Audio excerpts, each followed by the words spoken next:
I'm just waiting to turn the audio off. It goes live. Hello, welcome to the Reloading Podcast here on the Firearms Radio Network, presented by Primary Arms. Hello, welcome to the Reloading Podcast here on the... Okay. Now, why don't I have any audio?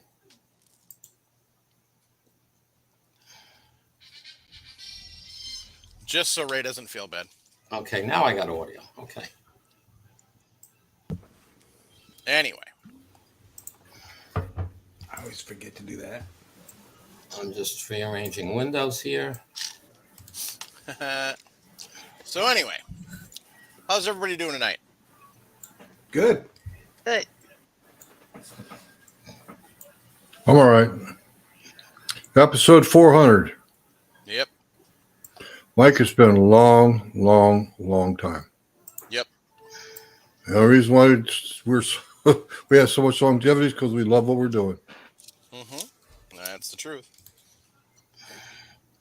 Yeah, 400th episode. And tonight, we're going to talk about something I guarantee you we haven't talked about before. In depth. Oh, we've talked about it in passing. Not in depth, though. Not in depth. Who's that funny-looking guy with his letters and fancy characters after his name? That'd be you. Me. You said funny-looking guy. Oh, okay. I thought you were talking about Ray. No. Well, anyway, welcome, Andy. It's a pleasure to have you on the show.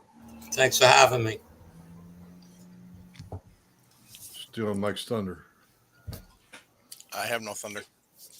Although I did eat chili dogs earlier, so maybe later. That's gas.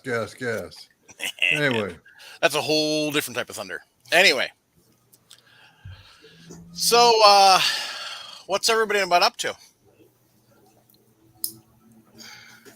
Well, I've got a few emails from people wanting copies of that spreadsheet. Yep, I've gotten a couple too. And I've got a question I got from email about different data sources and stuff like that. But let's everyone else go. Sharonda? I am actually in the middle of pulling my reloading stuff in my office and getting some of this craft stuff out of here so I can quit complaining about it's too hot or too cold in my garage. And I just got through weekend cave crawling and camping, my first official weekend camping. And yes, I crawled through the cave and I didn't hate it. I noticed you were spelunking. Well, I wouldn't necessarily call it that. It was more like, what is this? Oh, not so bad. And I didn't go. I wasn't in there that long, and I didn't go too far up in here. Yeah, see, that's the problem is y'all, I got to go to my first cave in like third grade. So. I think I know exactly which cave that is, Mike. And is that the one just west of town? Yep. I'm late to a lot of stuff. That's okay. We love you anyway. What was with the white suits, though? That's what I want to know. In case, I don't know. I was just told to bring a painter's suit, which kind of helped because then you could just strip out of that and not worry about getting your car dirty. So our clothes stayed clean. We just took those out and trashed them. Like a Tyvek suit, right? Huh? Yeah. Yeah, it was a painter's suit. Yeah, Tyvek. It's also a little bit more slippery. No, this was the stuff I had was fabric. It wasn't the plastic kind.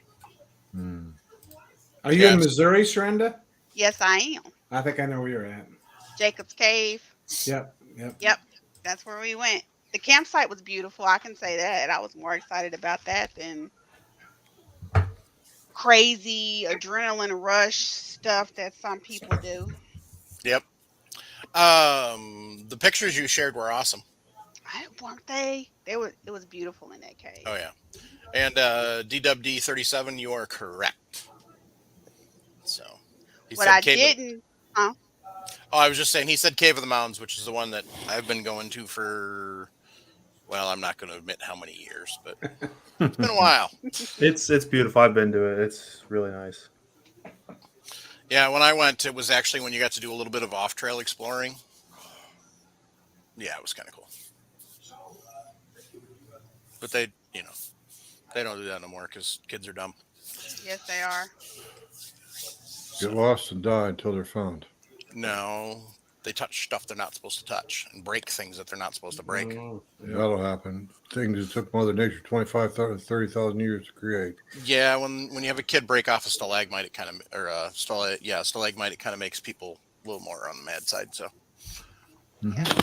Or disturb the hibernating bats, and the bats all leave the cave. It's kind of frowned upon. Yeah, it is. So Nick and Ray, what you been up to? I've been traveling the country, getting caught in a snowstorm in Colorado Springs, and Sucker. Making videos for YouTube. And Yeah, we were working on that this weekend. Awesome. stuff like that. Yeah, as he said, yeah. Saturday went to the range, or Sunday went to the range. And then middle of the week, I started to play with those 577 Snyder dies, and I made a dummy round. So yeah, this will be all future series we're going to do. Yeah, this will be something hopefully Nice. certain later on. Basically, what I did is I started from a 24 gauge shotgun shell hole brass that Cool. West Covina Dodge sent me. He's had a lot of like crimped, boogered up tops. Yeah. And then I cut it down to 2 inches, and then just sized it, and then just seated a standard 577 Minier hollow base muzzleloader bullet in it. And nice. It works perfectly. So.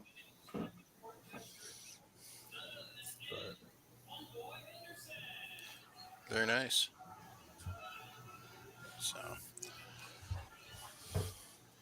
So Andy. Yes, sir. You cast Zinc. First question, how did you get started on that? Actually, I think I saw somebody on YouTube casting with Zinc. I believe it was Eagle Eye Shooting, Kenny. And he was doing it with a dipper and stuff. And I said, interesting. I got lots of zinc I've been saving. I said, let me look into this. So I bought a dipper and I had the cast iron melting general pot, for melting lead down. And I tried it and had some results on it. And then I said, okay, to do this right, you need a bottom pour pot. So actually it was Elvis Ammo, I think was the first video I saw with zinc. Anyway, and then I was in pursuit of finding either a Lyman, I think it's a 61 or a Seiko 24. I might have the numbers reversed. Those were made back in the 50s, and they have a cast iron crucible and they're bottom pour. So I went to town, eBay. I found the Seiko. I found it for $50, no bid. I bought it immediately, $25 to get it to me. A couple of weeks later, I said, I better buy another one in case something goes wrong with this one because parts are a little tough to get. So I went online, and there was the Lyman version. And that was a bid. It started at $25. I won it for $99, shipping included. And the next day, another Lyman I won for $75, shipping included. So I got all 3 pots together. They all actually worked. So I just took them all totally apart, right down to taking the crucible out, fully apart. Kind of sandblasted everything down and repainted them the colors they were. And for those that know Willie Billman, I gave him one because he was a zinker. And I gave one to Walter Bunning as well. And nice. I kept the third one. And I've been playing with casting with it for quite a while. And I've come up with a lot of solutions that we didn't have before. So people are following my lead on casting right now. Now, the biggest difference with zinc is the casting temperature you're casting at. You're not casting at 700 to 750 degrees. You're casting at 850 to 900 degrees. Okay. Okay. Also, it depends on your mold, how big the bullet's going to be, for fill out and all that stuff. The original castings were done at 800, 825 degrees with zinc, and we were having trouble with base fill out. They were always getting rounded. And then the first thing I came up with was when you pour it into the mold, tap the mold on your tabletop, and that settled the bases that made them come out flat. So that everybody was trying that, and that worked. All right, but that wasn't the real answer. It was just a Band-Aid per se. It worked. And it was still a little hard to open the sprue plates. Secondary is I now started playing with an aluminum mold. Well, I played with aluminum molds before, but this is what helped me come up with the temperature. I was working with an NOE mold for a 223. It was a 62 cavity, 62 grain bullet in lead, and it was a 3 cavity mold. And I'm casting in there. I can't open the sprue plates. And it's like, what's going on here? So obviously the zinc was too hard. It already solidified too fast because of the mold temperature. So I brought the temperature up slowly when I got to 870 degrees, and of course heated the mold quite hot on a hot plate. The first pour at that point was perfect bullets every time, and the sprue plate opened up very easily. So the lower temperatures don't allow you to get your sprue plate open easily with zinc, which is how you kill your aluminum molds. Everybody talks about you can't cast with aluminum molds. There's 1 or 2 of us out there that I'm in touch with that we cast with aluminum molds. And I ruined an aluminum mold because I couldn't get it open. I was whacking it hard. And what you're ruining on the mold is not the temperature that's ruining the mold. Yes, your mold is getting much hotter, so the aluminum becomes a little more malleable. So if your sprue plate is hard to open, the base of your bullet is pounding the mold. So it's oblonging the base from hitting it so hard. Once I got the temperature up in that, on aluminum molds, I go with the 870 degree mark, and you watch that frost appear just like you watch it on your lead bullet. The moment you see that frost, you crack it open. It opens up like you're using lead. It opens real easy. So the NOE mold, which was partially ruined already, but I had already cast close to 10,000 bullets with it. The furthest cavity, the 3rd cavity, was the one getting oblonged. So now I only use the 2 closer cavities, and I probably cast another 10,000 that way, and I still have not done any more damage to the mold. So the temperature being up allows you to cut the bullet easier. And it's the same with lead. If you take a lead and you cast, you can cast 680, 670 degrees, and the mold's a little harder to open than if you cast at 720. You'll cutting the sprue. So you would see that yourself in your own experiments. I'm trying to think what else. The weight of zinc. You take your bullet weight in lead. So if it's a 200 grain mold, you multiply it times 0.6, and you come out somewhere around 135 is what the weight would be in zinc. So it's times 0.6. Anybody can calculate it easy. So now you're dealing with a bullet physical, that 200 grain bullet, let's say, physical size, but the weight is only 130 to 135 grains. So how do you load that? Okay, that's where the next thing comes into play. You need to basically use the mold you casted with because is your overall length, but the bullet weight is based on 130 grain bullet.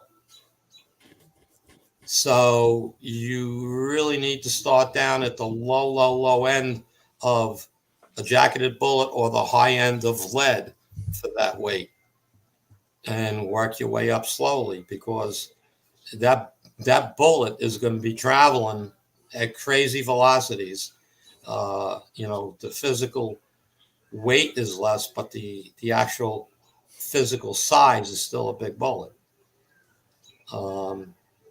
I only had trouble with one bullet tumbling, and that was and everybody has trouble with this bullet, the Lee 230 grain missile, that boat tail long pointed thing. And that's because the actual diameter of that bullet varies. There's only very little part of it that if you size, let's say, a 309, that's really 309. The rest of the bullet's smaller, so it kind of wobbles when it goes down the barrel. Those are the only bullets that never worked for me. I'm making 9mm bullets. 147 grain bullet comes out to about 91 grains in zinc. So you're loading that, I'm loading that. I'm using a powder that nobody uses, but you'd be at 3.8 to 4 grains of tight group to be at a max load. Okay, and that bullet is flying. I mean, Kenny Eagle Eye Shooting was using Winchester 231, and at 5.6 grains of powder, he was hitting 1,560 feet per second out of a 9mm lock. Ooh. Okay, and there was no pressure signs. He's got a video on it. You can find it out there. And that's it's the Lyman mold. It's 147 grain, round nose. It's a little flat tip, but it's a round nose bevel based bullet with only one lube groove, and they shoot fantastically. I mean, I'm not shooting out of a pistol. I'm shooting out of a Ruger PCC 9mm. I don't own a chronograph. I go by my shooting is like shoot for accuracy. I find the accuracy node in the powder range I'm working with, and that's what I load it to. So I really can't tell you how fast my stuff is going at, but based on what Kenny had, I got to be coming out at 1,600 feet per second plus out of the carbine. So, any questions? That's fast, absolutely, Mark. That's for sure. So, now I use the same bullets, and I use a 180 or 190 grain. I forget which one that I like the most. I think it's 180 grain, and I'm loading that in my 30-06. And I'm not looking for hot loads.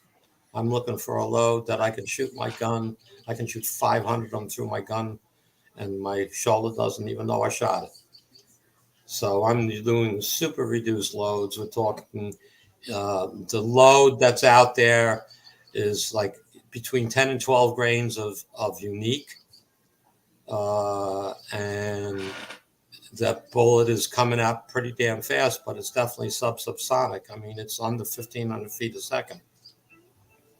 And I can shoot it all day long, and it's accurate. You got to work your load up for your rifle.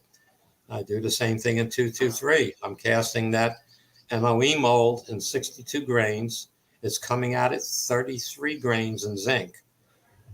I have a 1-in-9 twist barrel. I have 3 guns with 1-in-9 twist barrels. One's a bolt, 2 ARs. One's an AR with a Cali bolt, which makes it manually cock. So it will not send the bolt back out and reload another bullet in the standard AR. But I can shoot lights out with all 3 guns with the same bullet, loaded the same way. And loading again. Now I'm using a powder that nobody really uses, so I hate to bring it up. The brand of powder, it's a Winchester shotgun powder with no load data for rifle or pistol. And I worked up a load in my 223, and I'm only using 4.8 grains of powder. At 50 yards, no problem shooting it, cover it with a dime. At 25 yards, it's one hole. So for me, I can shoot it all day long. And and if you're buying wheel weights and they're mixed, brass, lead, steel, usually the price is cheaper because they're mixed. And so the zinc is almost, think of the zinc is free to me. Basically, I'm paying 20 cents a pound. That's what I pay, which I know is low. But my scrap yard, every time I go there, the highest I ever paid him was 35 cents. Right now, I'm paying him 20 cents. I thought I would have went the other way around, but I'm the only guy taking it off his hands. He gets, let in from the machine shops. Hi, Vanessa. He gets let in from the machine shop, from the car repair shops, and they bring, quarter buckets, half buckets, whatever. He pays them, and there he's only paying out 15 cents a pound.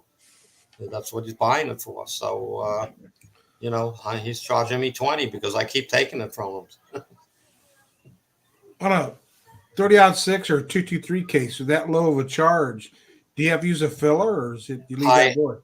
I haven't used a filler in my 223 at all. I have no issues. It's burning the powder completely. And there is a load out there on Hydrogen, I guess, website, I guess it is. They're tight group, and there's a load that's like 3.5 grains of tight group on the websites. It's a published data for 55 grain bullet. So, I'm using a powder that's faster than tight group, and I'm at 4.8 grains. And my rifle, that's what my rifle's like. So, I mean, you'd have to find your own. But it's a very light load. I mean, if you have a bolt action, again, you can shoot it all day long. It's like shooting a 22 Magnum. It's nothing. And even guys at the range I go to, and they say, boy, you're 223, man. It doesn't, it's like doesn't look like there's a lot of recoil and it's not as loud as all the others around here. And then I talk to them and show them, and then I says, I won't let you shoot it in your rifle because in my bolt action, I seen them long. My bolt action likes it to be pushed, forced into the lands, just in, maybe a thousandths over, just a thousand right in there. And the guys pick up my rifle and they go shoot at it, and they shoot 3-4 shots. He says, I'm missing the target. He says, I only got one bullet. I said, well, when you keep shooting, when you finish, we'll get the target back. He said, then take a look at it. I can see a definite 5 distinct marks, but in one hole. So that's how accurate it is, 25 yards. So again, and that's in my rifle. You'd have to tweak it for your own. And again, the misnomer is that you can't use aluminum molds. You can. Okay, I won't say go out and use your high-end expensive mold for it. Use a Lee mold. You don't need more to use a 2-cavity mold. And if you want to preserve the mold to last longer, only use one of the 2 cavities, the one closest to the handles, because the leverage is different and it'll open a lot easier. All right. And I mean, seriously, I have the round nose. I'm using I have a round nose Lee. I think it's 180 grain for my 30-06. And I've probably cast 2,000 or 3,000 bullets. And I have not yet damaged the mold. So it's again, the temperature was the answer to raise that temperature. And you can't use a regular pot. You can't use a Lee pot. You can't use an RCBS pot. You can't use any of those. Within 1 to 2 castings of zinc, 1 to 2 pots full of zinc, you'll burn a hole through it. The zinc will eat right through the lining. It's not made for it. So don't test it that way. If you want to play, pick up a cheap little 1-quart steel, frying pan, whatever you want to call a little thing. It's something small but deep, so you can dip into it easy, and just try dipping a couple, and but you got to really have the temperature up on the mold, and you really have to have the temperature up on the zinc. You want that 900 degrees, 870 to 900 degrees on the pot temperature of the zinc. And you mold. I heat mine on a hot plate. I have it on high for 15 minutes. And that mold is, you would say it's close to glowing, but it's not. But after I take it off the hot plate, I use a torch to heat the sprue plate because you want that hot, real hot. And it cuts. Once you start casting, it'll maintain temperature, and opens just like you're casting lead. It's not hard to open when you bring the temperature up. Now, one other thing also, you do not need to use a gas check on a gas check bullet, and you do not. And I mean, if you're going to try to achieve 3,000 feet per second out of the bullet, I would suggest a gas check. But if you don't go over 2,400, 2,500 feet per second, you probably will not need a gas check at all, because it's not going to expand like lead and melt. You understand? That's why you're using that gas check. And then and you don't have to powder coat it. All you do is size it. Now, if you size your barrel and you say, like it's a 357, and you measured your revolver and it's 358 is the number, right? You don't really want to be 359 because the zinc is much harder than lead. So it's going to be harder for it to get out of the chamber, the cylinder. So you want to size it less than that. So if you want to bring it down to, if it, like I said, if it measures 358, you don't want to size it to 359. You want to call it like 358.2. So you may have to work, buy a sizing die and round, use the sandpaper trick and open it up some, because you don't want it too tight because it's too hard. Because if you buy a 357 jacketed bullet, it's 357.2, whatever the number is. All right. And it's a reason, because of the hardness. So you don't want to be oversized in a revolver because of the cylinder. In a semi-auto, same thing. If you're shooting a 9mm, and I size a little big with lead, so I'm sizing it like 357.5. Okay, for lead, I wouldn't size it bigger than 357. Okay, even a little tighter, because it's going to work. Okay, it's just that you'll have a higher pressure spike if the bullet's diameter is too big. So you need to know your barrel, But in 223, okay, I've slugged my barrel. It's 224, and if you shoot a 224 lead bullet, they don't work too well. Okay, you have to go up in 225. That works much better, and you need to have a harder lead. So I'm sizing my zinc and my 223. I'm sizing it to 225, and they're working flawlessly. And I've tried higher lows. I've put in 16 grains of powder, 18 grains of powder just to test it, what'll work in my AR. And I have no pressure signs whatsoever. And the best part about zinc is it's self-lubricating. Zinc is a lubricant. So every time you shoot it down your barrel, it's actually lubing your barrel. It's cleaning it. You want to get rid of lead fouling, shoot some zinc through it. You want to get rid of copper fouling, shoot some zinc through it. And you don't need 50 bullets, 3 or 4, and your barrel will be 80% cleaner. So, well, that's good to know. Do you have to flux like you do lead when you're? Okay. Well, when I'm getting my wheel weights, they have the clips and stuff. Okay. Now that's a good point to bring up. The clips will sink, so you got to stir that pot good to bring them up and take them out when you're doing it. The clips will actually sink because the steel is heavier than zinc. Huh. So you have to stir your pot good with a slotted spoon and keep stirring the bottom, bring it up and clean it out. And just when you think you got them all out, do it again. You might find 1 or 2 more. As far as the flux side of it goes, the main reason for the flux is to burn off, to bring up anything that was on the clips more than what's in the content of the zinc.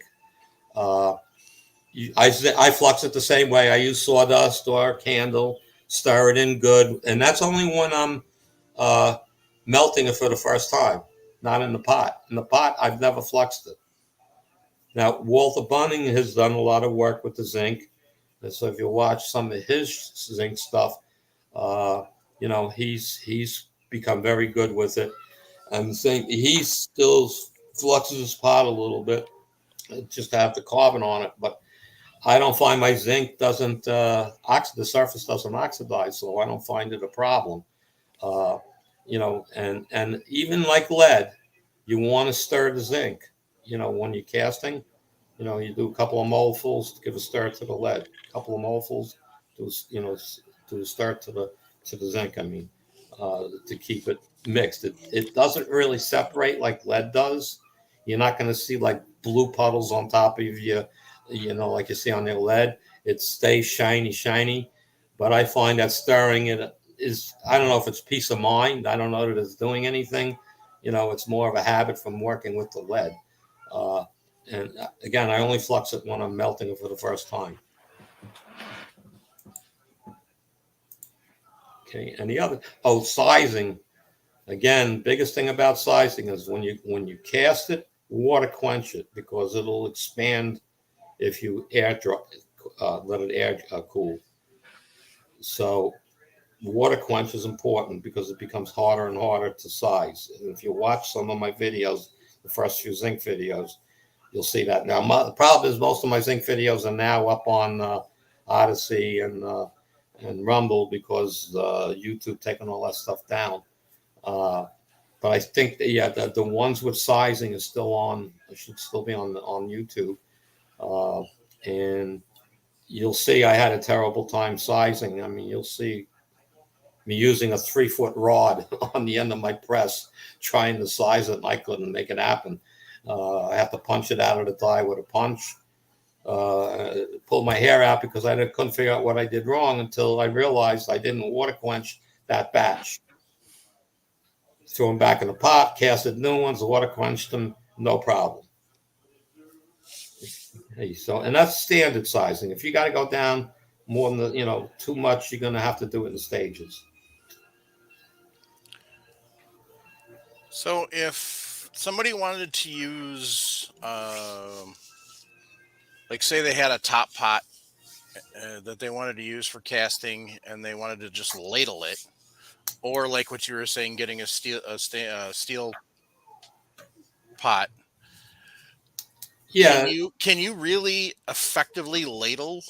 You can, but what is it? Is it the Lyman ladle that has the side pour? Yeah. Okay. And you kind of have to force pour it. Okay. Okay. But again, you have to have the temperature up. You got to get a thermometer in there, and you want to be at least 850 or a little or above, which is not hard to achieve on a turkey fryer. Mm-hmm. Okay. And the other record, as you're pouring it as you're pouring it from the ladle into the mold, kind of tap the mold at the same time. Move your 2 hands at the same time, up and down, and to tapping the mold, that'll make the base fill out.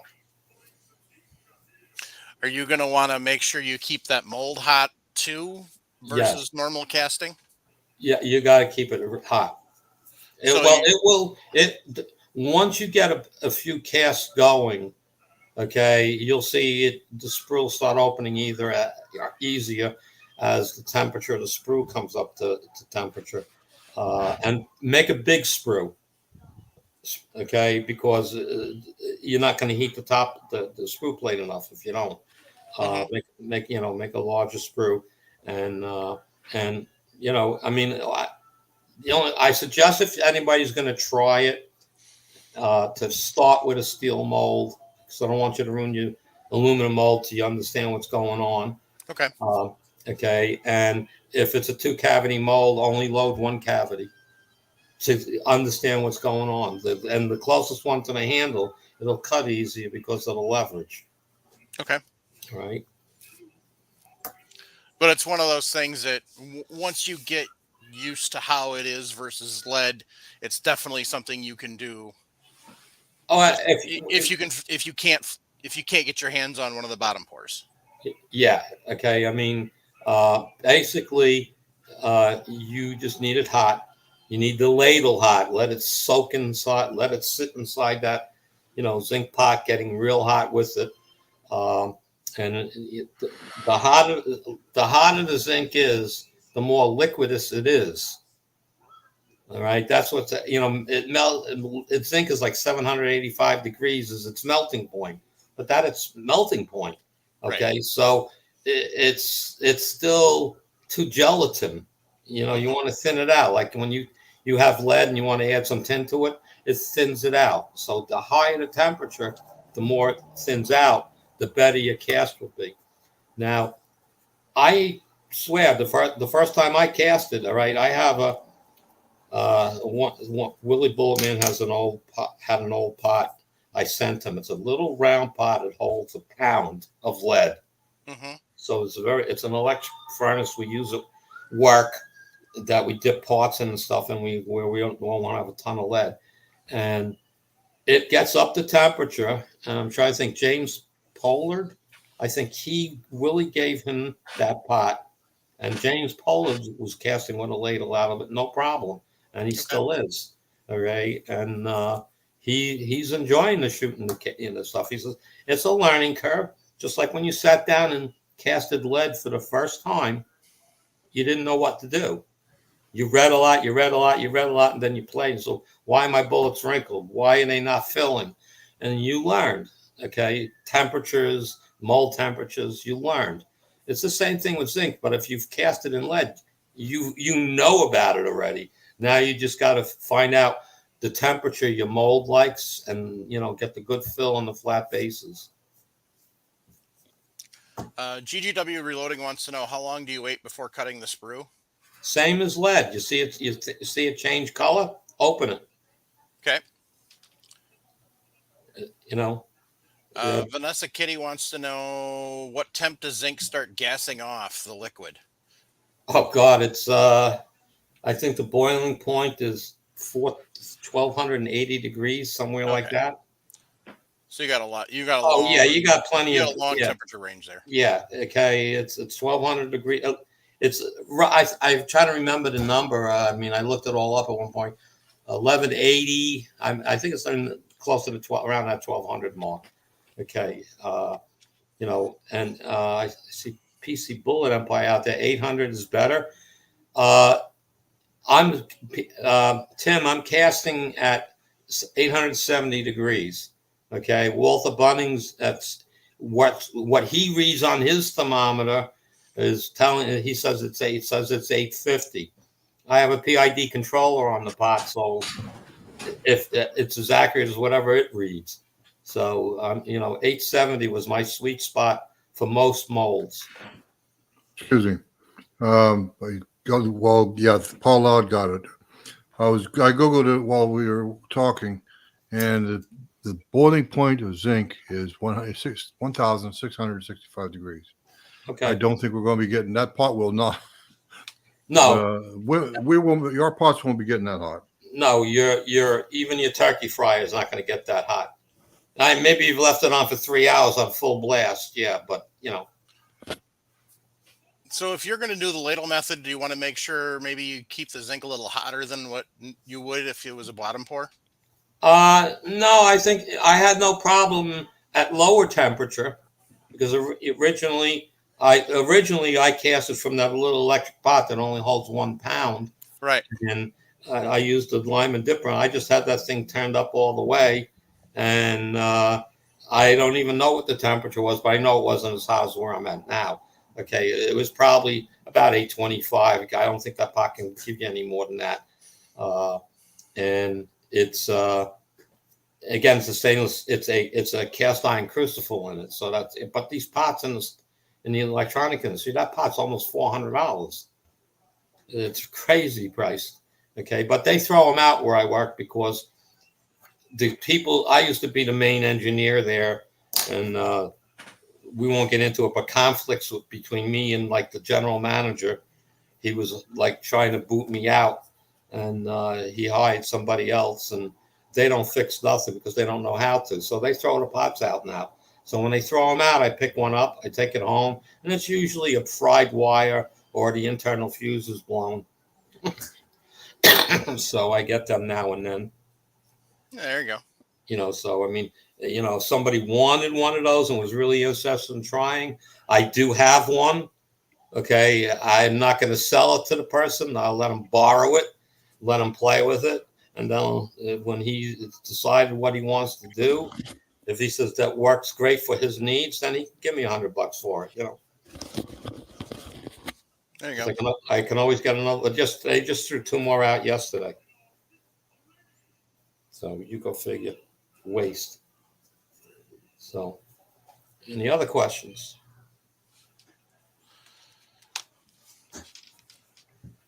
The peanut gallery is having fun. Yeah, that's all right. We always do that on the side chat. Oh yeah. Yeah. Should they learn how to cast in lead before learning how to cast in zinc? Or I would suggest that, yes, okay. to get the proof of concept, to get the concept and the knowledge of what you're doing, Mhm. I would definitely start with lead. And you can do lead with a dipper too. Everybody knows that. So Yep. get the concept, learn the principles, know that your mold has to be hot enough and all those various things. And when you can cast good bullets that way. You'll cast them good with zinc. You just got to go to a higher temperature. Mhm. Andy. Yes, sir. Okay, back to the origins. Let's say we're pulling wheel weights. We got 5-gallon bucket of wheel weights. We need to segregate and separate them. How do you go about doing that? Okay. Well, first of all, I have not found a zinc wheel weight yet that doesn't have a ZN on it. Right. Okay.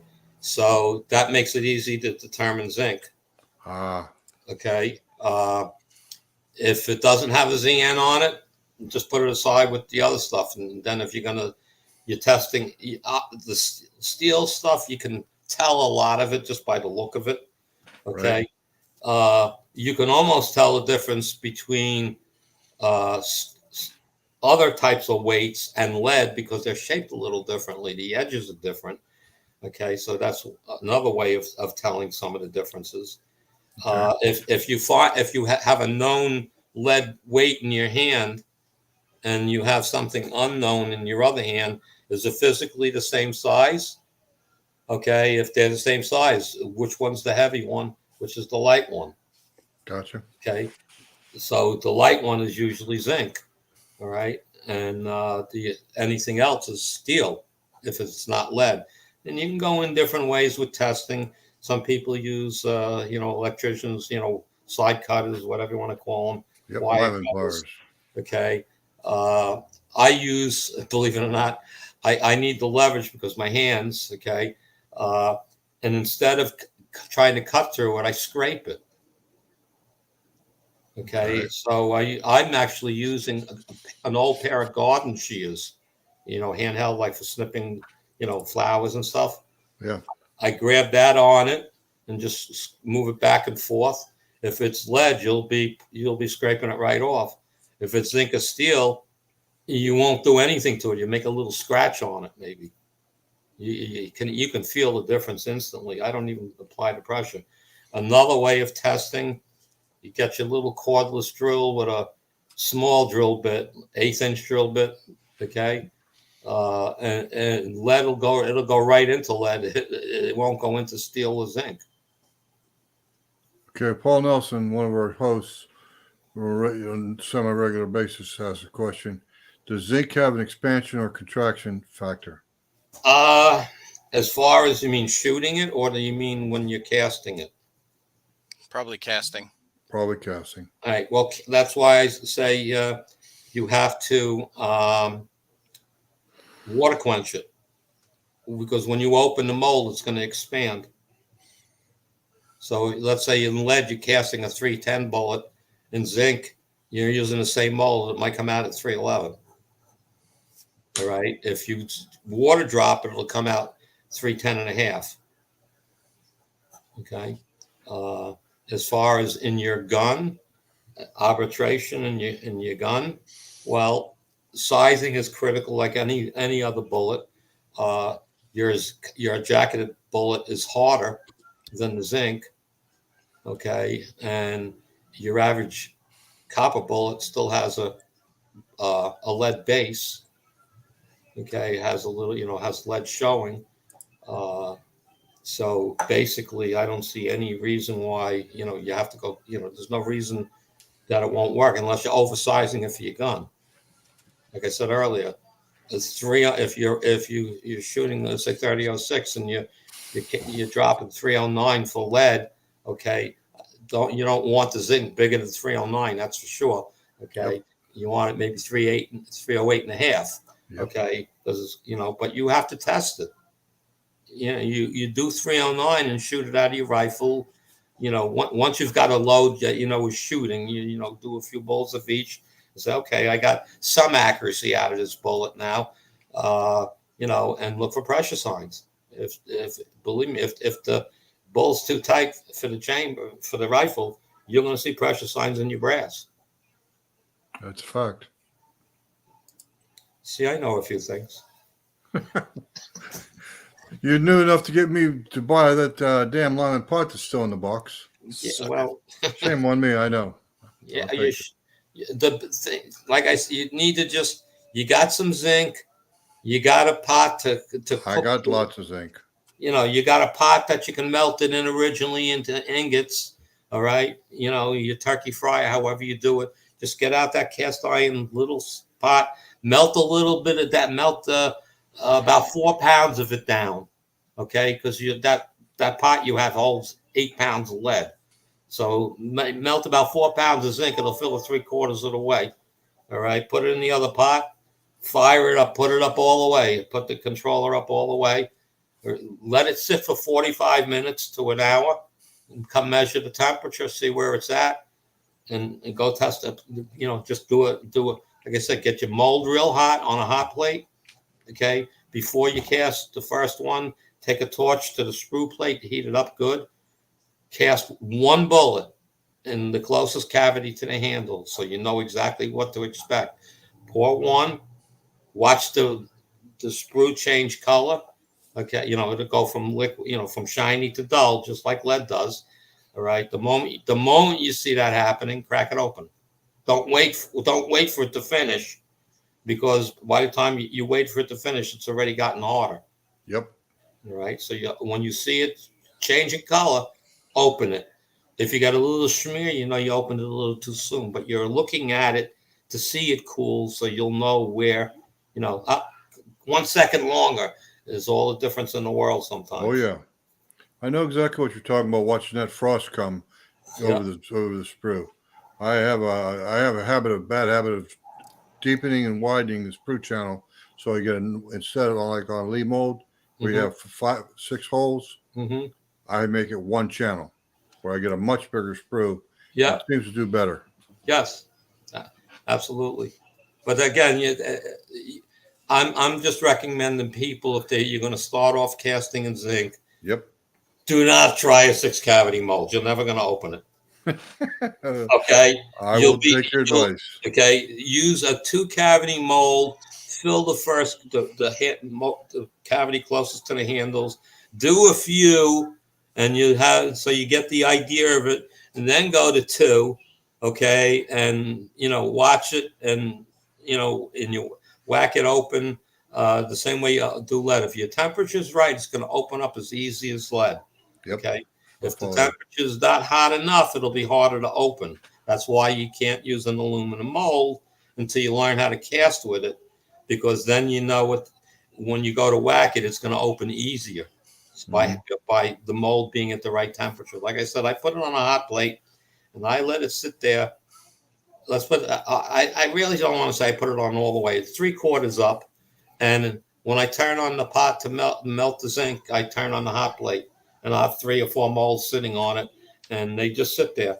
And when a half hour, 45 minutes comes by, I come back out, check the zinc temperature. I'll flip the mold now on the sprue plate. Okay. For 10 minutes, let's say. Then I flip it back. And now I'm out ready to cast 10 minutes later. I flip it back on the base of the mold on the hot plate. I get set up. I move it over, and then I take the torch out anyway. Heat the sprue plate for 30, 40 seconds, back and forth. And then I go to cast. And usually the first pour is perfect. And from the first pour on, it gets easier as the mold comes to the right temperature. Very good. Very good. There's no additives to add to your zinc. There's nothing to thin it out. There's nothing to make it harder. Okay. Your temperature is going to determine how thin it is when you drop it out of your pot. Mm-hmm. Okay. It will be thicker at 800 degrees than it is at 870 degrees. It'll be thinned out. In other words, run it the hotter the better. Well, yes and no. I don't know that you need to go to 900 degrees. I mean, I'm casting some molds 850, some molds 870. You I get to follow learn you. your molds. You get to learn the mold like you do with lead. I've got a single cavity ideal mold that runs about 309 as cast, and it's probably going to see some zinc soon. Yeah, well, what you do is you cast two or three of them, and you let them air cool, and then you cast two or three of them, and water quench them. Yes, sir. Okay, and before you go any further with with the casting, you measure the bullets. Yes, sir. You should see a difference. Okay, and then you decide where you want to be. Yep. Now that's the other thing. Something I've been thinking about. How brittle is zinc? Okay. I know if you shoot a stale target, it basically disintegrates. Okay. Sure. But I shot it out of a 223 behind 16 grains of powder in a quarter-inch piece of. It's not bullet steel. It's just a quarter-inch plate of steel from the machine shop. Yep. And I went through it. Yeah, I believe you. Okay. If you go faster, it might not go through it. It might just shatter. So I can't answer that question. But one thing I do know is a water quench bullet is not as brittle as one that air dries. Ah. Okay, that much I've discovered. I'm not trying to steer people to my channel. You don't have to like it or anything like that. Go take a look at. I have movies, like I said, you have to go to Rumble or Odyssey to see the casting stuff. And then on my regular channel, I have the sizing and things. I do a smash test, okay, because the comments people made, how brittle is it? And if you watch my smash test, I'm taking bullets and hitting with a 5-pound steel hammer, and they ain't breaking apart. Yep. So they're smashing, okay? They're not shattering. So, I mean, there's still a ways to go to learn all the things about zinc, but for the guy that's out there plinking all day long, I'll tell you what, it's a hell of a lot cheaper to cast a 62 grain lead bullet per se in zinc, which is 33 grains basically in zinc. Okay. And you can shoot that bullet all day and bring your cost of loading down, especially if you're not shooting out of an AR, you're shooting out of a bolt, or you don't mind cocking your AR. Okay. You can, in that 4 grain area, the 3.8 grains of tight group or so, you can shoot that all day for pennies. Price of primer, a penny for powder, and a penny for your bullet. So you can't get it much cheaper than that. Except primer price today is 10 cents a primer. If you're buying primers today, but still, it's 10 cents and a penny of powder and a penny for the zinc. I mean, it's still 12 cents. Yep. Plus your time, of course, but Do you still have to smoke your mold in a lube or sprue plate like you do when you cast lead? Well, first of all, I've never smoked a mold in my life. Really? Okay. I've never had a problem. I think the biggest thing about molds is when you get it, whatever it is, metal or steel, you got to clean the hell out of it. Yeah. Okay.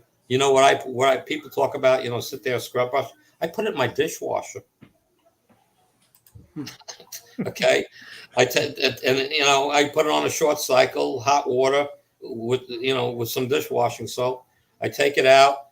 I rinse it off anyway in a little Dawn quick scrub, and then I lube up what has to be lubed. Okay. And I've never smoked a mold. Never had a problem with aluminum mold. I had an aluminum mold stick, but it wasn't because because I didn't smoke it. There was a little burr in it.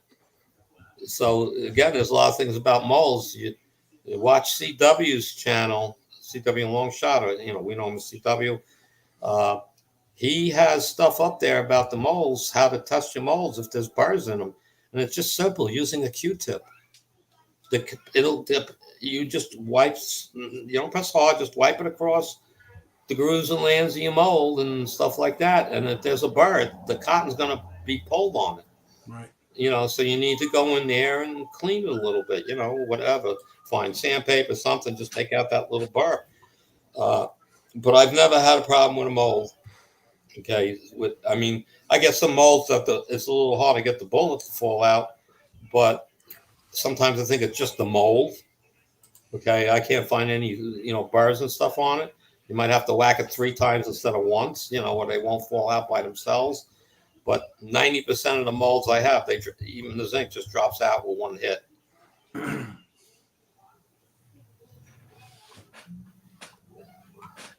Anything else? I understood everything you're trying to tell us, Andy. It's particularly about the casting technique itself. Yes. For example, watching that sprue frost up. Right. Because it once it goes to frost, it'll usually frost. You'll see if you try it and look at it, you'll see there's 2 levels of frosting. Oh yeah. If you watch it, you'll see like think, and then blink again. And if you waited too long for that second blink, it's harder to open the sprue. Okay. I mean, Well, you'll open it, but you'll have to hit it a little harder. I do have a question about what to do if I have a mold that won't open with the stuck sprue plate because the zinc got hard. Just heat the mold up, right? Well, if you torch the top, okay, the sprue plate, you torch the top where it gets soft enough where you can tap it open. That's the way you get it open. Very good, sir. That happened to me once. What about dunking it in the pot?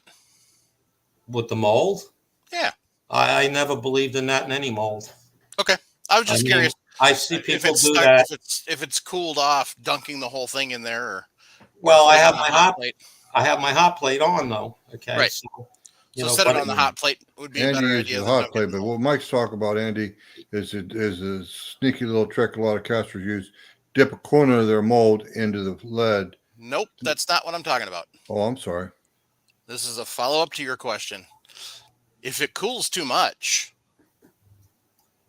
what about dunking the whole entire mold in the pot to heat it back up, or sticking it on the hot plate to heat it back up if you don't have a torch handy?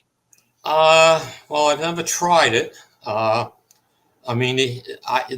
problem is to get it open. It's the sprue plate where your problem is. Right.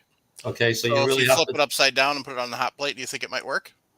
If you get it hot enough, sure. Okay.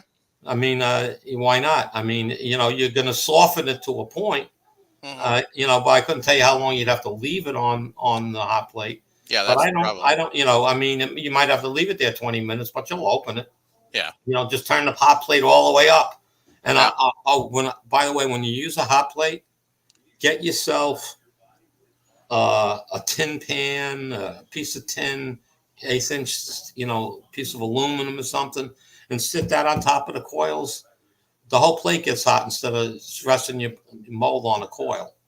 Yep. Okay, it's more stable and stuff that way. But I can't see why you couldn't heat it up on a hot mold enough that you should be able to open the sprue. Okay. Paul Nelson has a question. I don't know if you answered it or not, but have you mixed zinc and tin? I have not tried that because tin isn't going to make it any harder. Okay, the tin will probably. I don't know if the two mix together. I don't know if they're mixable, metals. But if it mixes, it would thin out your zinc a little bit. It might flow a little better at a lower temperature. That's a thought. I've never tried that. I don't know if the two elements will mix. But I do know this. If you get zinc in your lead pot and you get that mush and you say, now what am I going to do? How am I going to clean this pot out? Turn the pot up high. Yeah. Because the reason why you got mush is because the zinc isn't hot enough. So if once you get the pot hot enough where the zinc becomes liquidous, which is that 800 degree mark, you could probably scoop it off the top. Okay, most people, if they're gonna, they throw it together in a pot and I got zinc in it. Well, if you have it on your turkey fryer and you turn up the heat, they'll separate. Okay, the zinc will float to the top. Okay. Now, but if you're casting in with zinc and you have lead in it, it's not a problem because your temperature is at that 800 degrees plus, and the lead is more than well, liquefied. You keep that pot stirred well, the lead will add weight to the zinc. But I can't tell you put 3 pounds of lead into 4 pounds of zinc. I can't tell you. I haven't gone to that experiment yet. Yeah. Because I'm working on a way to keep it stirred. And my idea is one of those like portable. It's a stand that holds a drill. Is the best way to put it. So you can put a cordless drill in it, and you can stick some. Like I use a spade bit, a 3/4 inch spade bit or something, with the tip cut off, and have the drill spinning slow in the pot all the time. Which is also a same thought to do it in a lead pot to keep your pot mixed. I just haven't sat down and put it together yet. And if you keep it mixed, the lead will stay mixed with the zinc. This question for you, Andy: if you're using say a Dutch oven or a skillet to smelt your zinc in, and you get all that out, after you pour your ingots, can you use that same pot to smelt lead, or do you have two separate? Absolutely, no problem. Okay. Because when you can't scoop out anymore, okay, from that pot, if you pick it up and dump it, it all comes right out. That's what I thought. Yeah. Yeah, just like lead, it all comes right out, right. Basically. All right. So just remember, guys, you're not dealing with 700 degrees anymore. You're dealing with 850 to 900 degrees. You've got burnt by a splatter of lead. You have no idea. Zinc will go through your skin a lot easier than that lead. The temperature difference. Ooh. It'll make a deeper hole in your skin. Yeah, welding gloves and an asbestos mat. Well, I'm just, I don't usually wear gloves. I do wear safety goggles. Okay. I've always been a very careful caster. I'm a very careful reloader. I don't have 20 pieces of brass out dumping powder into each one. I do one at a time. So there's no chance of double charging it. I put it in, it goes to the press. I put it in, it goes to the press. There's no accidental second charge. I mean, I still inspect it, but it's all in your practice of how you do things. So, methodologically, I guess is the word. You sit down and you have a procedure, and you make that procedure as safe as possible, and you follow those same steps every time.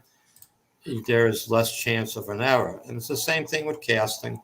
So, I mean, I usually have one hand with a glove on, and it's not the one that's on the mold; it's the other hand, because everybody has a habit of reaching for something that's hot. And if your hand's got the mold in it, it's the other one that's always reaching for something hot. So I keep a glove on that hand, so I don't pick something up. I keep a pair of tweezers, big tweezers, near my, when I'm doing stuff. So I pick up everything with a pair of tweezers. I don't pick them up with my fingers. What are you hitting your sprue plate with? I use what do they call it? A leather hammer. It's the round like plastic end, because it's weighted on the end. You're talking about dead blow hammer, Andy? Yeah. Well, you could use a dead blow, but I mean, it's the leather hammers. They're, I don't know, what are they, 8 inches long? Oh, rawhide. You're talking about rawhide. That's what I'm saying. A leather hammer is what I call it. Okay, people do work in leather. They're like $12 on Amazon. Yeah.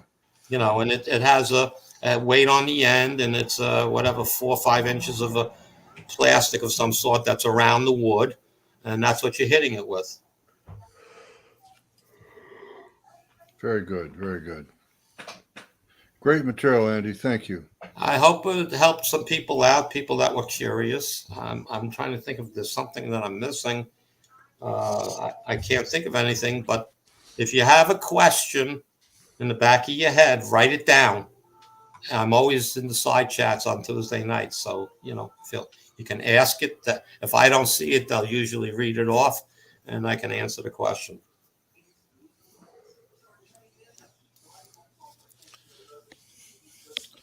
Well, thank you very much, Andy. You're welcome. Fuzztalk, you said zinc is harder. It will take more pressure to resize the bullet.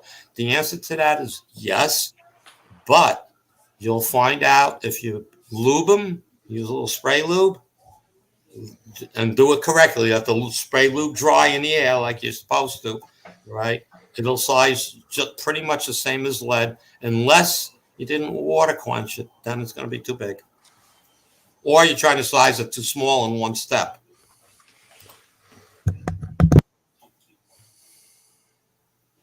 Okay.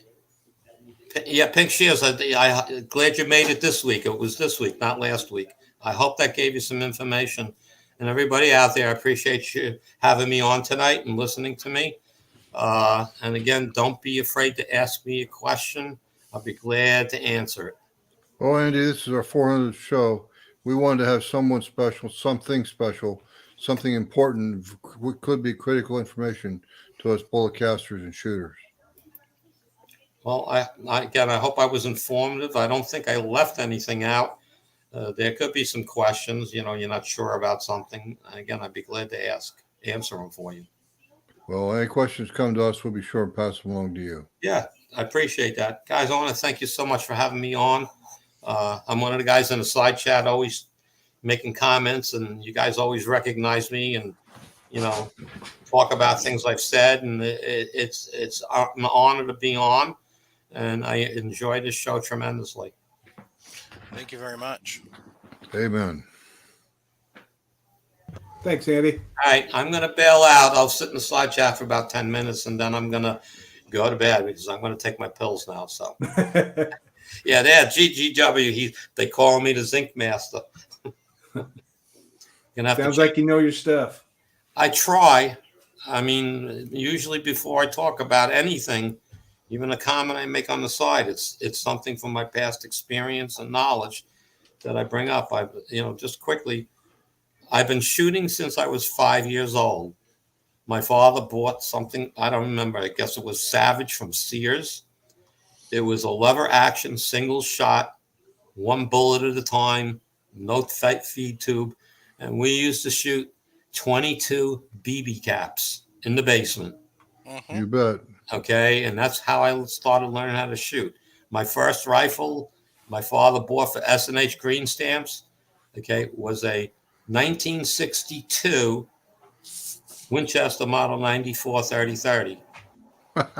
S&H plaid stamps. That was my birthday. That's what my father gave me. So my first real gun was a 30-30. When I was 16, I loaded my first bullet. And my father knew nothing about loading. I just did it. I bought what I needed, and that was it. So, and there were no YouTube videos. So you read the books, you played, you learned, you taught yourself. So, all right, guys, that's it. Thank you so much. I'll be here for 10 minutes if somebody else has got a question. Good night, Andy. Thank you, sir. All right, thank you for having me on. Where's the leave button? There it is. He's quite a character. Andy Tentillo. All right, Jim. Sir. Time for your question. Okay. My question is an email form from trailboy68@gmail.com. Sorry. Edit that out, please. Anyway. Hi, Mr. Fleming. I just listened to episode 365 and heard about the spreadsheet. Wants to get a copy of it. Okay, fine. I have a question. If a person had 3 load data manuals, Lyman, Hornaday, and Osler, and was loading for, let's pick on the 6.5 Creedmoor, using H4350, 130 grain ELDM, that would be a burger bullet. Those manuals have different starting values. How do you decide where to start and which manual to follow? Well, Trailboy, what I do when I'm running into a quandary like that, number one, I use 4, 5, 6, 7, 8, maybe even 8 different sources of data. And what I will do is I will average the lowest loads together and start out that way if possible. And by the same token, I work up when I'm working up, I average the max loads too. You're always going to be below the maximum of one caliber or one load data, whatever. And you're all and when you work the other way, starting load is always going to be lower than some and higher than others. You're averaging. That's the way I've done it for years. They tell you don't extrapolate loads. I don't extrapolate loads. I take published loads and average them together.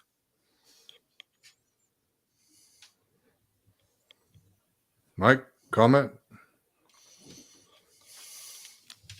No, I concur. No, I would say the exact same thing. Yep. What he could also do is, I don't know if he's trying to work out an accuracy load or what he's doing.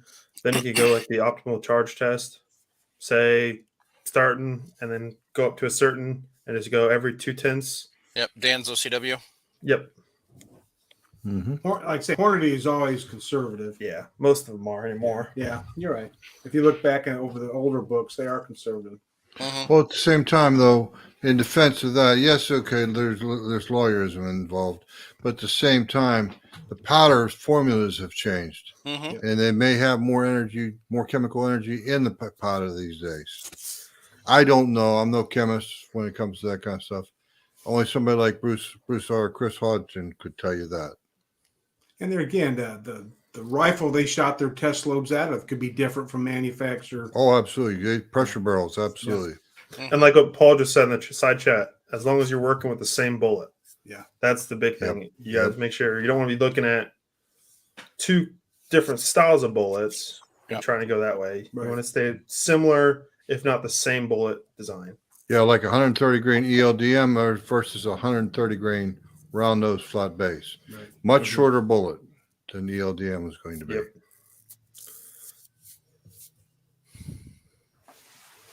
Anything else?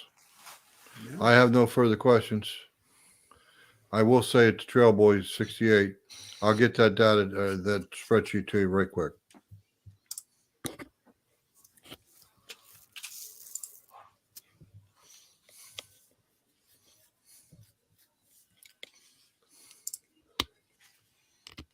Mhm. But anyway, but yeah, that was a pretty awesome intro to Zinc by Andy. So Might have to try it sometime. Yeah. Well, it'll extend the life of your old obsolete calibers, Nick. Mm-hmm. You know Yeah, I that. got that new steel mold I could potentially try it with. Is it cast steel or is it cast steel, Nick? It's a Lyman mold, so Oh, that'd be cast iron. yeah, cast iron. My bad. I'm thinking something else. But yeah. That's interesting. Fuzz 4K. Fuzzy is way behind Tom. I've never loaded a jacketed bullet in a rifle. Only cast bullets. Mm-hmm. Wow.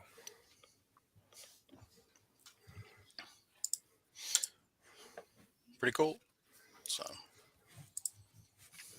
anyway, I think that was just a downright stupendous show, Mike. yep. Yes, it was. Yeah, because that's definitely a wave of the future. If you don't really have a way of getting lead, I mean, zinc will weights are the future. They really are. Yep. At least they are around here. Mm-hmm.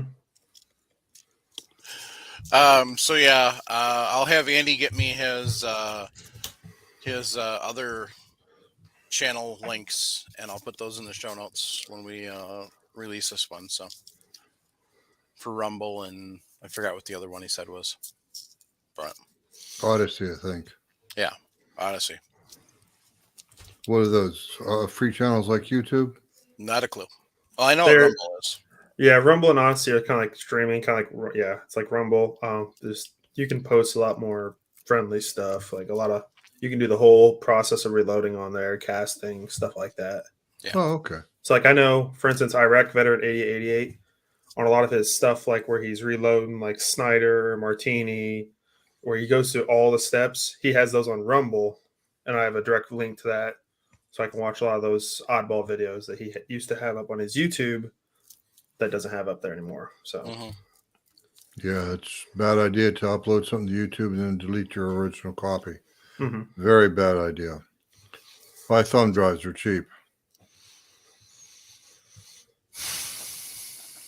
Matter of fact, 2 thumb drives here, and I think I paid $12, $14 or 64 gig of data right there. There you go. So Andy79Z28 said as he thinks as zinc becomes more popular, there'll be more companies making cast iron bottom pour pots. Makes sense. So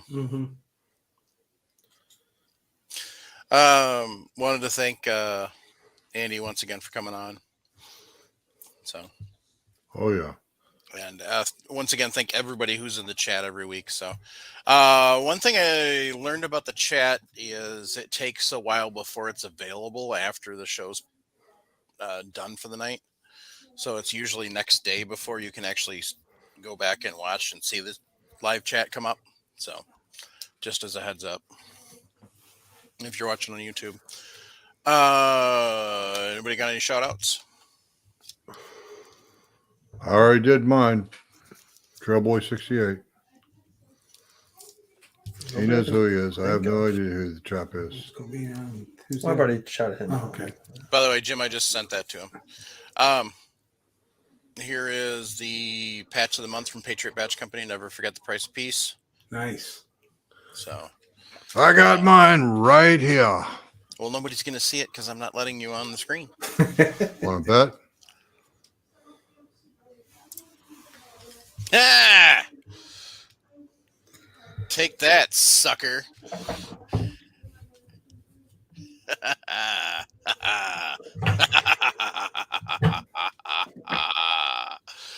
What were we talking about? Oh, you sent Trailboy68 the link to Yes. the okay Yes, I to the sent him the. spreadsheet. Yep. Thank you. So, all right. So, speaking of sponsors, remember to swing over to Patriot Patch Company, patriotpatch.co. Check out what they've got going on. And then swing over to Primary Arms. They have a Memorial Day sale. Take a look. Lots of good stuff going on there. Once again, if you're buying Primary Arms optics, you can use coupon code FRN to get a free mount. So, Turn light on your room, Mike. Your room's dark. nope, I don't want to. I'll scare people. I know why. I don't want to scare people. I mean, they already got to look at you, so we don't want to scare them anymore. Yep. Oder Sigerson, thank you, sir. All the way up to Iceland. Yes, indeed. So, Jiminy Crickets. We're all over the world. You know that. Yep. I know for a fact that we're watching South America. Yep. I know that for a fact. so. Fuzzy Fork, you're so sweet. So, yeah, Primary Arms has got a Memorial sale. Check it out. Get some good prices on some stuff. They're adding more products every day too, so make sure you check out and see what they got new stuff coming up. And always check their clearance section because they've got some good clearance deals going on. Speaking of Primary Arms, what did they send me now?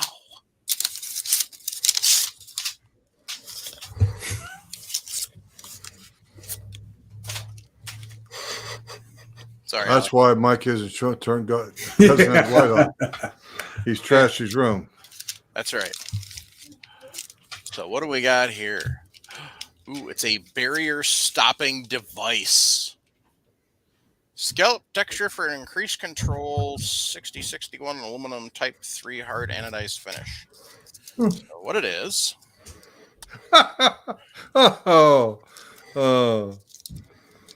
is for your M-Lock rail, but basically it's like a smaller version of a little handle grip. So Really? yeah, I know the CIA has been watching us for years.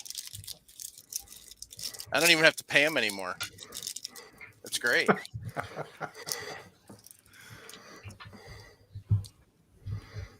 Hang in there, see how you might learn something. So yeah, this. Where'd my? I had an upper center around here. There it is. Ha ha. All right. So go ahead, Mike. So basically, pretend this is upside down. I don't actually have black on black. Right.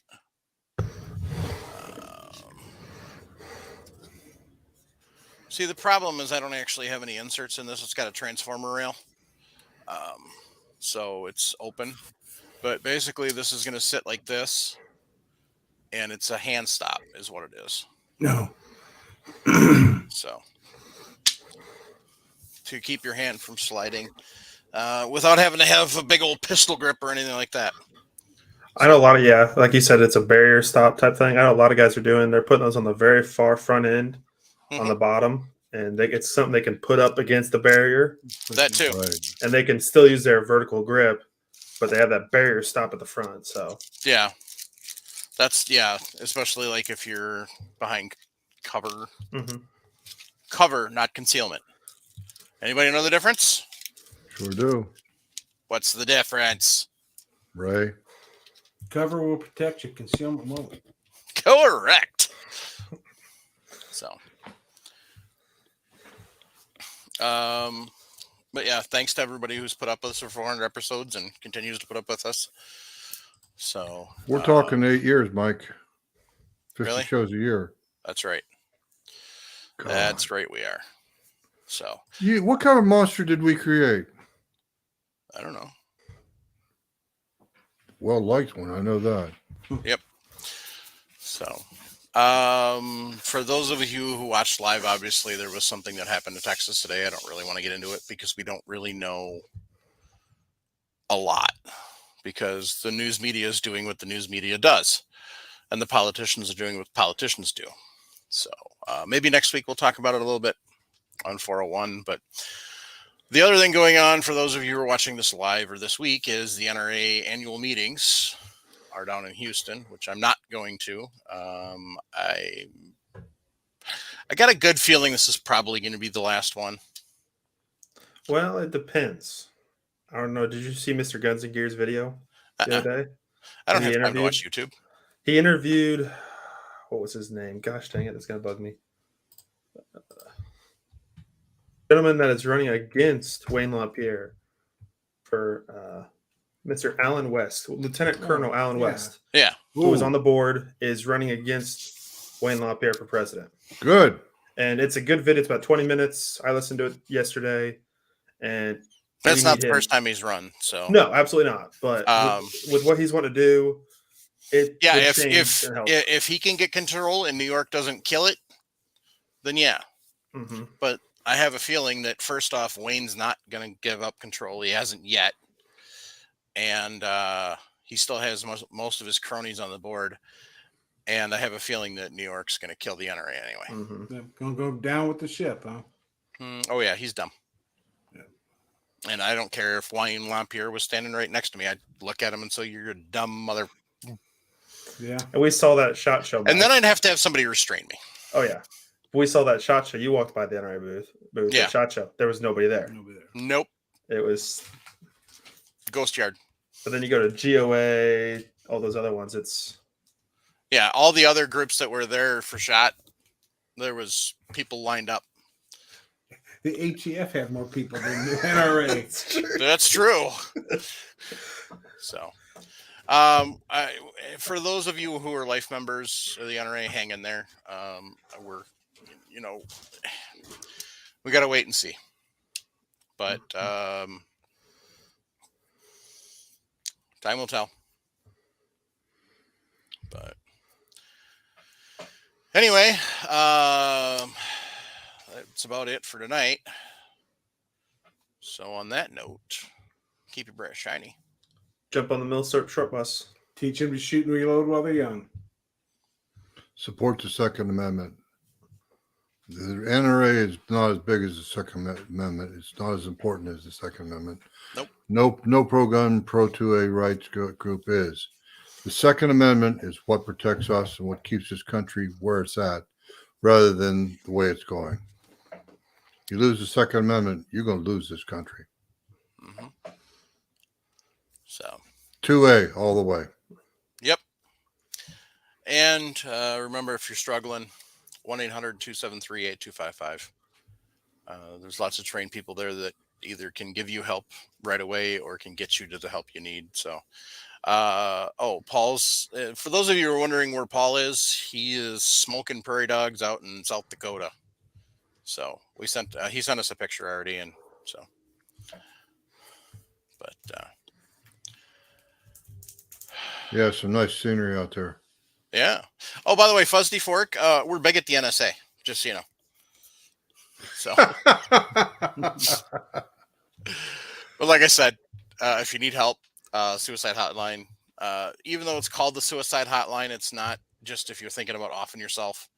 If you're struggling, 1-800-273-8255. And I say offing yourself kind of off the cuff, but you know, even if you're thinking self-harm, not even just suicide, but just self-harm, in any way, shape, or form, give them a call.